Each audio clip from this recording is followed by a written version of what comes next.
Hello friends. अब इधर का हाल सुनिए।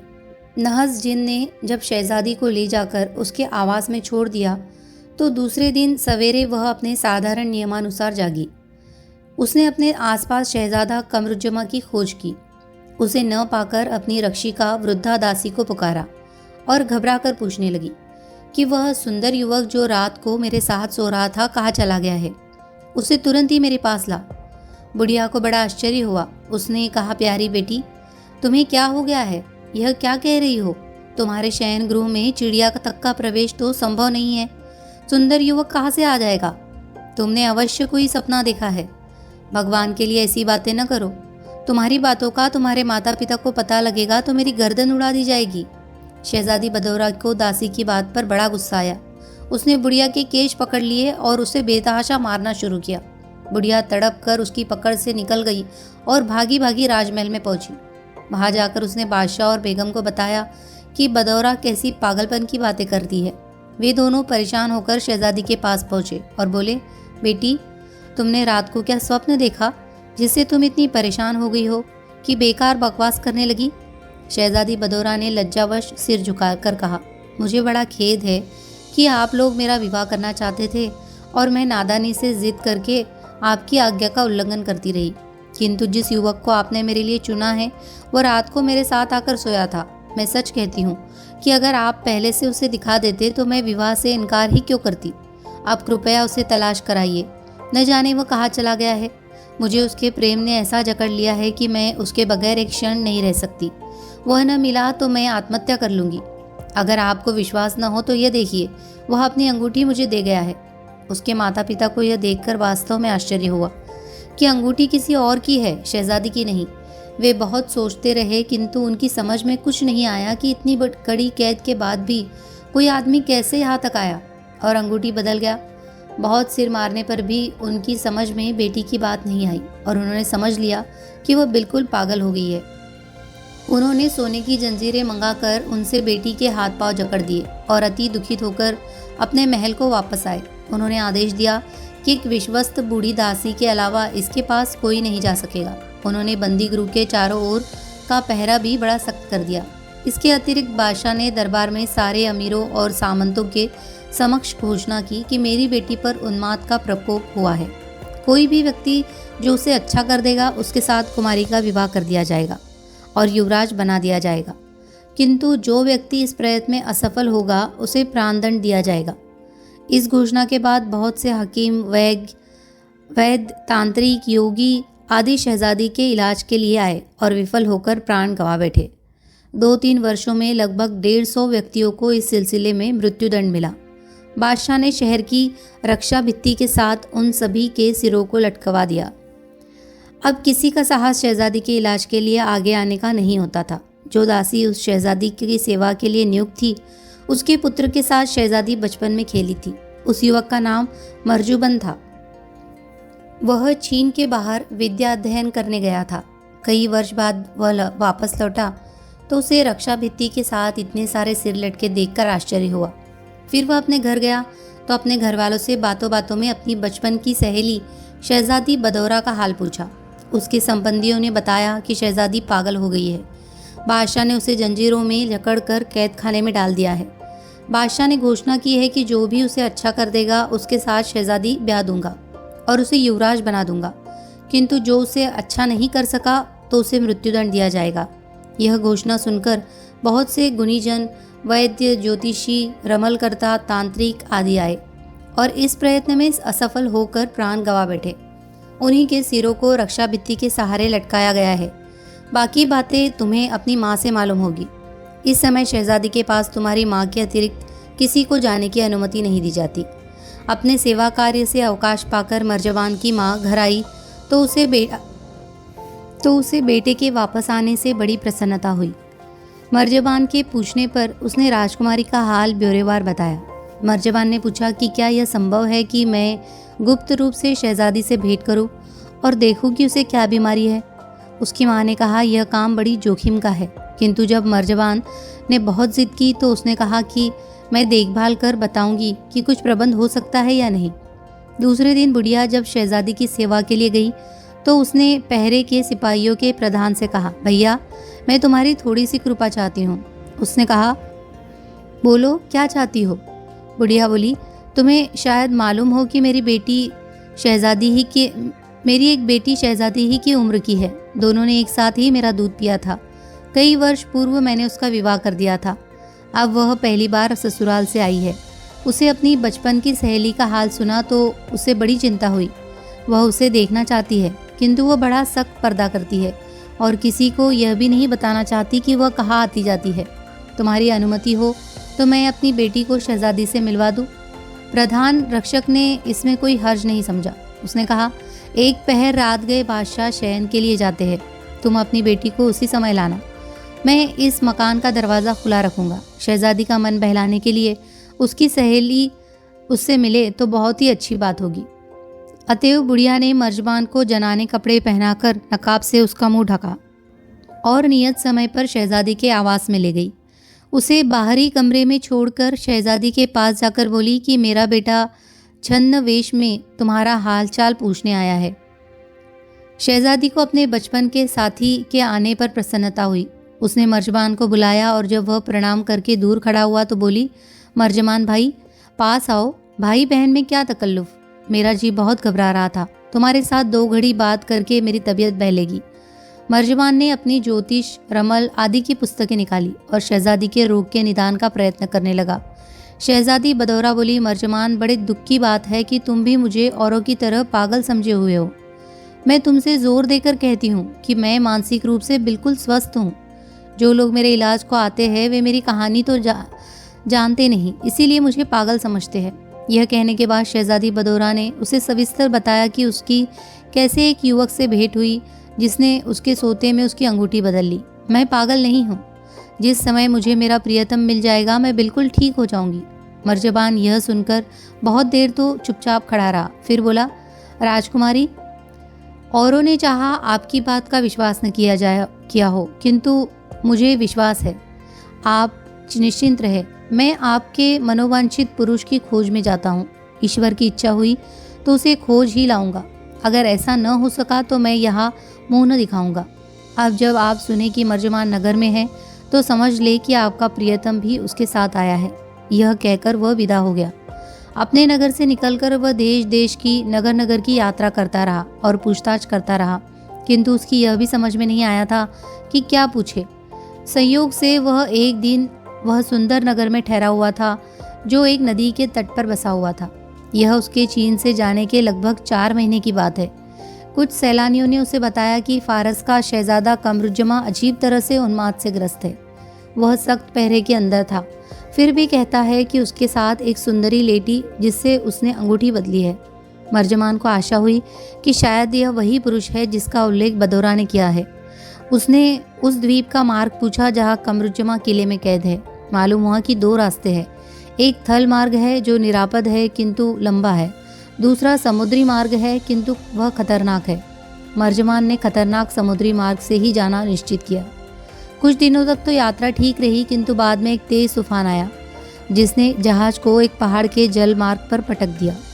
जहाज के टुकड़े टुकड़े होकर गहरे समुद्र में आ गिरे। जहाज के सारे लोग डूब गए, किंतु मर्जबान कुशल तैराक भी था। वह एक तख्ते का सहारा लेकर तैरता रहा और धीरे धीरे उसी द्वीप के तट पर आकर लगा जहाँ कमरुज्जमा को कैद रखा गया था। संयोग की बात है कि उसी समय बादशाह वहाँ समुद्र को देखकर मन बहला रहा था। मर्जबान को तख्ते के सहारे तैरते देखकर उसने मंत्री को आज्ञा दी कि इस आदमी को तुरंत डूबने से बचाया जाए। मांझी लोग आज्ञा पाकर समुद्र में गए और मर्जमान को निकालकर उसे बादशाह के समक्ष ले गए। बादशाह ने उससे बात करने के बाद आदेश दिया कि यह व्यक्ति शिक्षित और बुद्धिमान है और शहजादे का समवयस्क भी, अतएव उसे उसके साथी के रूप में शहजादे के पास रखा जाए। उसने शहजादे की बीमारी का हाल उससे कहा। मर्जमान अंगूठी बदलने की बात सुनकर समझ गया कि बदौरा इसी शहजादे की बातें करती है। उसने बादशाह से प्रार्थना की कि अगर उसे एकांत में शहजादे से बात करने दिया जाए तो संभव है कि शहजादे का रोग दूर हो जाए। बादशाह ने इसकी अनुमति दे दी। अकेले में कमरुज्जमा ने मर्जमान से पूछा कि तुम कौन हो और कहाँ से आए हो। उसने धीरे से कहा, सरकार मैं चीन से आया हूँ। जो सुंदरी आपके समीप आकर लेटी थी और जिससे आपने अपनी अंगूठी बदली है उसे मैं अच्छी तरह जानता हूँ। वह चीन के महापराक्रमी सम्राट की पुत्री है। उसका नाम बदौरा है। जिस प्रकार आप उसके वियोग में उन्मत्त हो गए हैं, वैसे ही वह भी आपके विछोह में जल विहीन मछली की तरह तड़पती रहती है। मर्जमान ने आगे बताया, मैं उसका दूध भाई हूँ और उसे मुझ पर पूरा विश्वास है। इसीलिए उसने मुझे अपना और आपका हाल ब्यौरेवार बताया है। आप ही की भांति वह भी अपने पिता के आदेशानुसार कैद में है, बल्कि आपसे अधिक दुर्दशा में है, क्योंकि उसे सोने की जंजीरों से बांध दिया गया है। उसके पिता के ने मुनादी करवा दी है कि जो कोई मेरी बेटी को ठीक कर देगा उसे मैं अपना दामाद और युवराज बना दूंगा, किंतु जो इस प्रयत्न के में असफल हुआ उसे मरवा डालूंगा। इसी चक्कर में लगभग 150 ज्योतिषियों, रमल के जानकारों, तांत्रिकों, हकीमों ने अपनी जान गंवा दी है और नगर की रक्षा भित्ति के सहारे उनके सिर लटके हैं। अगर आप वहां जाएंगे तो निश्चय ही शहजादी ठीक हो जाएगी और सम्राट अपने वचन के अनुसार उससे आपका विवाह करा देंगे और आपको सम्राट के मरणोपरांत वहां का राज्य भी मिलेगा। इसीलिए अब सबसे पहले तो जरूरी है कि आप ठीक तरह से स्वास्थ्यवर्धक भोजन करके अपने शरीर में शक्ति पैदा करें और फिर मेरे साथ चीन चले। कमरुज्जमा को यह सुनकर इतनी प्रसन्नता हुई कि वह उत्साह के मारे खड़ा हो गया। उसे अपनी प्रियतमा से मिलने की आशा हो गई थी। उसने स्नान करके अच्छे वस्त्र धारण किए और सबसे साधारण रूप में हंसने बोलने लगा। उसने अपने पिता के साथ डट कर भोजन किया। बादशाह यह देखकर फुला न समाया। उसने अपने पुत्र को गले लगाया और खीरत द्वीप के किले से निकालकर अपने महल में ले गया। उसने राज्य भर में शहजादे के स्वास्थ्य लाभ पर बड़ा भारी उत्सव कराया और महल में सामंतों और प्रमुख नागरिकों की बड़ी शानदार दावत की। उसने दीन, अनाथ और भिखारियों को मुंह मांगा दान भी दिया। राज्य के सभी लोग अपने शहजादे के स्वास्थ्य लाभ से बहुत प्रसन्न हुए और कई दिनों तक उत्सव चलता रहा। कमरुज्जमा ने अब स्वास्थ्यकारी भोजन करना आरंभ कर दिया था, इसीलिए कुछ ही दिनों में उसके शरीर में पूर्ववत शक्ति आ गई। फिर उसने मर्जबान से कहा कि अब मुझे वियोग सहने की और शक्ति नहीं है। मैं तुम्हारे साथ चीन के लिए तुरंत ही रवाना होना चाहता हूँ, किंतु मेरे पिताजी मुझे इतना चाहते हैं कि इतनी दूर की यात्रा की अनुमति न देंगे। यह कहकर वो रोने लगा। मर्जबान ने कहा, आपकी बात ठीक है, किंतु एक तरकीब है जिससे आप यहाँ से निकल सकते हैं। आप अपने पिता से 2-3 दिन के लिए आखेट पर जाने की अनुमति लीजिए और अपने साथ मुझे और कुछ सेवकों को रखिए। साथ में 2 असील तीव्रगामी घोड़े भी ले चले। वहाँ से हम दोनों चीन को चल देंगे। शहजादे को उसकी राय पसंद आई। उसने बादशाह से आखेट की अनुमति मांगी, जो उसने प्रसन्नतापूर्वक दे दी। यह लोग पूर्व दिशा की ओर चल दिए।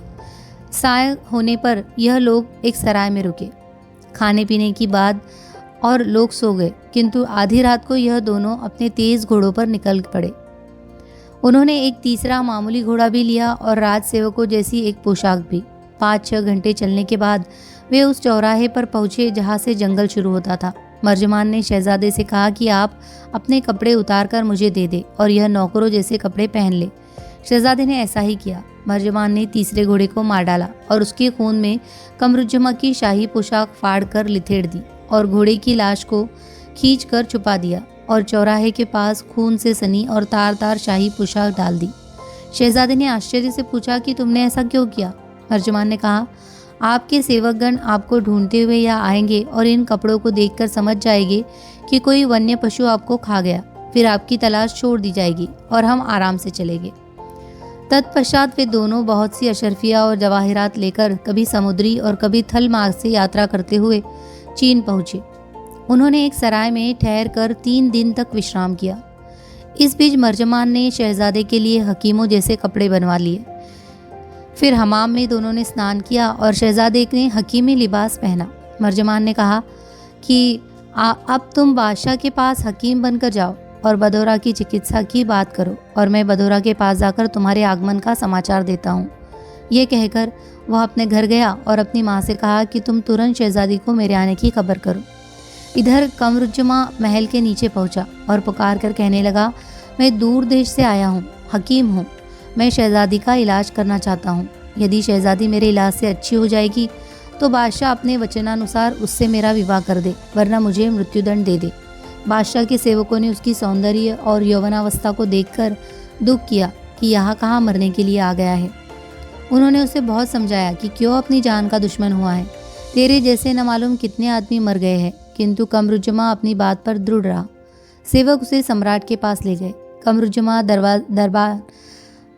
दरबार में जाकर धड़धड़ाता हुआ सम्राट के बगल में बैठ गया। सम्राट को इस बात पर क्रोध आना चाहिए था, किंतु वह इस जवान हकीम की हालत पर तरस खाने लगा। उसके समझाने पर भी जब कमरुज्जमा ने न माना तो सम्राट ने उससे प्रतिज्ञा पत्र पर हस्ताक्षर कराए और बदौरा के आवास में उसे भेज दिया। वहां का प्रधान रक्षक शहजादे को बाहर बिठाकर बदौरा को बताने गया कि तुम्हारा इलाज करने के लिए एक हकीम आया है। शहजादी ने कहा, उसे भी लाओ। प्रधान रक्षक ने आकर कहा कि शहजादी तुम्हें बुलाती है। कमरुज्जमा ने कहा कि मेरे वहां जाने की जरूरत नहीं है, यहीं से उसे ठीक कर दूंगा। शहजादे ने कलम दवात निकालकर एक पत्र लिखा जिसमें उनके मिलन रात्रि का वर्णन था और उस पत्र को बदौरा की अंगूठी के साथ बदौरा के पास भेज दिया। बदौरा ने पत्र पढ़ा और अपनी अंगूठी पहचान ली और समझ गई कि यह मेरा प्रिय पुरुष है। उसने झटके से जंजीरें तोड़ डाली और दौड़ती हुई वहां आई जहां शहजादा बैठा था। दोनों ने एक दूसरे को पहचान आलिंगनबद्ध हो गए। शहजादी की परिचारिका बुढ़िया ने दोनों को अंदर बिठाया। दोनों प्रेम की बातें करने लगे। बदौरा ने अपनी अंगूठी शहजादे को देकर कहा, तुम इसे अपने पास ही रखो और मैं भी तुम्हारी अंगूठी अपनी जान से भी प्यारी समझकर अपने पास रखूंगी। बदौरा के प्रधान रक्षक ने दौड़कर सम्राट को सूचना दी कि हकीम ने तो दूर ही से शहजादी को स्वस्थ कर दिया और अब वह बिल्कुल सामान्य रूप से बातचीत कर रही है। सम्राट तुरंत ही बदौरा के आवास में आया और बेटी को पूर्ण स्वस्थ देखकर अपने सीने से लगा लिया। फिर उसने बदौरा का हाथ कमरुज्जमा के हाथ में देकर कहा कि मैं अपनी प्रतिज्ञा के अनुसार अपनी बेटी तुम्हें दे रहा हूँ। अब तुम बताओ कि तुम कौन हो और कहाँ से आए हो। कमरुज्जमा ने कहा कि मैं न हकीम हूँ न तांत्रिक, मैं फारस देश के खलदान नामक भाग के बादशाह का पुत्र हूँ। फिर उसने अपने प्रेम का सविस्तर वर्णन सम्राट के सन्मुख किया। सम्राट को यह सब सुनकर बड़ा आश्चर्य हुआ और उसने आदेश दिया कि इस वृत्तांत को स्वर्णाक्षरों में लिखवाकर शाही ग्रंथागार में रखवा दिया जाए। फिर उसने अपने कर्मचारियों को आदेश दिया कि विवाह की तैयारियां की जाए। कुछ दिनों में तैयारियां पूरी हो गई और बदौरा का कमरुज्जमा के साथ विवाह हो गया। दोनों प्रेमियों की बड़े दिनों की मनोकामना पूरी हुई और वे आनंदपूर्वक रहने लगे। सम्राट ने कमरुज्जमा को अपना मंत्री नियुक्त कर दिया और उससे राज्य प्रबंध में सहयोग लेने लगा। किंतु यह आनंद उल्लास कुछ दिनों बाद ठंडा पड़ गया। हुआ यह कि कमरुज्जमा ने एक रात यह स्वप्न देखा कि उसका पिता मरणासन्न है और रो रो कर कह रहा है कि हाय, मेरा इकलौता बेटा मुझसे बिछुड़ गया और उसके वियोग में मेरे प्राण निकल रहे हैं। कमरुज्जमा यह स्वप्न देखकर चौंक उठा और दुख के मारे रोने लगा। उसके रोदन से उसकी पत्नी जाग गई और परेशान होकर पूछने लगी कि तुम्हें क्या हो गया है, रो क्यों रहे हो। कमरुज्जमा ने उसे बताया कि मैंने क्या सपना देखा है। शहजादी बदौरा समझ गई कि उसे अपने पिता की बहुत याद आ रही है और उसका जी इस देश में नहीं लगेगा। उसने शहजादे को दिलासा दिया कि मैं तुम्हें तुम्हारे पिता से मिलवाने का प्रबंध करूंगी। इससे दूसरे दिन उसने अपने पिता से कहा कि हम लोग 1 वर्ष के लिए देशाटन को जाना चाहते हैं। उसने खेदपूर्वक यह बात स्वीकार कर ली और बहुत से सेवक, घोड़े, हाथी, अशरफिया और रत्नादि देकर कहा कि तुम लोग 1 वर्ष में वापस ज़रूर आ जाना। वह स्वयं भी कुछ देर तक उनके साथ गया। अब यहाँ से कमरुज्जमा पर नई विपत्तियाँ पड़नी शुरू हो गई। 1 महीने की यात्रा के बाद वे लोग एक विशाल वन के किनारे पहुंचे। कमरुज्जमा थक गया। उसने बदौरा से कहा कि कहो तो यहाँ डेरा डालकर कुछ समय तक आराम कर ले। बदौरा भी यही चाहती थी। उसने कहा कि मैं तुमसे भी अधिक थक गई हूँ। यहाँ तक कि यात्रा में हमारे बहुत से सेवक पीछे छूट गए हैं, वे भी हम लोगों के साथ आकर मिल जाएंगे। कमरुज्जमा की आज्ञा पाकर उसके सेवक फर्राशों ने सघन पेड़ों की छाया में तंबू लगा दिया। उनके अन्य साथी और सैनिक भी अपने तंबू तान बैठे। बदौरा गर्मी और थकन से बड़ी व्यथित थी। वह डेरे के सज जाने पर उसमें जाकर उसमें बिछे पलंग पर लेट गई और लेटते ही सो गई। कुछ समय के बाद बाहरी प्रबंध की देखभाल करके कमरुज्जमा भी वहाँ आया और पत्नी की बगल में लेट रहा। बदौरा ने लेटने से पहले अपनी कमर का पटका खोलकर वही पास में डाल दिया था। यह पटका रत्न जड़ित था और इसमें जरदोजी के काम का एक बटुआ भी बंधा हुआ था। कौतूहलवश शहजादे ने वह बटुआ उठाया तो मालूम हुआ कि उसके अंदर कोई ठोस और कठोर सी वस्तु है। कमरुज्जमा ने बटुआ खोलकर उसे निकाला तो देखा कि वह एक बड़ा सा लाल था जिस पर कुछ यंत्र जैसा बना था। शहजादे को ताज्जुब हुआ कि बदौरा ने उसे सुरक्षापूर्वक किसी पेटिका में न रखकर ऐसी बेपरवाही से क्यों फेंक दिया। वास्तव में यह यंत्र बदौरा की माँ ने उसकी रक्षा के लिए दिया था। शहजादा उसे डेरे से बाहर लाया ताकि प्रकाश में उसके अक्षर पढ़ सके, किंतु तभी एक पक्षी उसे उसके हाथ से लेकर उड़ गया। शहजादे को बड़ी परेशानी हुई कि उसकी प्रिया की यह अमूल्य वस्तु उसके हाथ से ही निकली। उसने पक्षी का पीछा किया। पक्षी कुछ दूर जा बैठा। जब शहजादा उसके पास गया तो वह उड़कर फिर कुछ दूर जा बैठा। शहजादा फिर उसके पास पहुंचा तो पक्षी ने वह लाल निगल लिया और फिर कुछ दूर तक उड़कर बैठ गया। कमरुज्जमा इसी प्रकार उसका पीछा करता रहा। शाम तक वह पक्षी इसी प्रकार कमरुज्जमा को भटकाता रहा। कमरुज्जमा अपने लश्कर से दूर निकल गया था और उसे दिशा ज्ञान भी नहीं रहा। उसने पेड़ों के कुछ फल खाए और एक पेड़ की छांव में सो रहा। सवेरे उसने देखा कि वह पक्षी उसी पेड़ पर बैठा है। कमरुज्जमा ने उसे पकड़ना चाहा तो वह फिर उड़कर दूर जा बैठा। इसी प्रकार दूसरे दिन भी उस पक्षी ने कमरुज्जमा को दिन भर अपने पीछे दौड़ाया। वह बेचारा दिन भर पक्षी का पीछा करता और रात को किसी पेड़ के नीचे सो रहता। वह सोचता कि वापस जाऊं भी तो लश्कर का पता कहाँ मिलेगा। इससे अच्छा है कि इस पक्षी को पकड़कर इसके अंदर से मानिक निकाल लूं।